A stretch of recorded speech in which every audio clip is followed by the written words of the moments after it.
Hi friends, my name is Harshit. Welcome to my CATIA and You.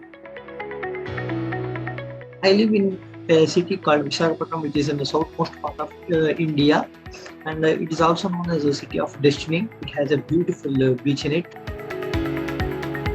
I have done my bachelor's of technology in mechanical engineering. Now I am working in as a graduate engineer training in an oil and gas company. My hobbies are designing, gaming, innovations, and arts. Comment below if you have the same hobbies. I got a bag from CATIA. My mom wanted to make it as a grocery bag, but luckily I kept that bag in a secret place which no one knows. I don't want to give it back to her because that is my first gift from CATIA. My inspiration is Ratan Tata. Ratan Tata is a great entrepreneur.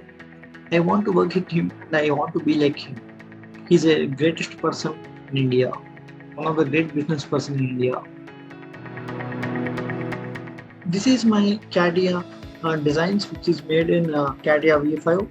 My favorite design is this one, which is a radial engine, which is made in part design. It took me almost 1 month to design and develop this part. Thank you for giving me the opportunity. Hope you like this video and share this video. Thank you.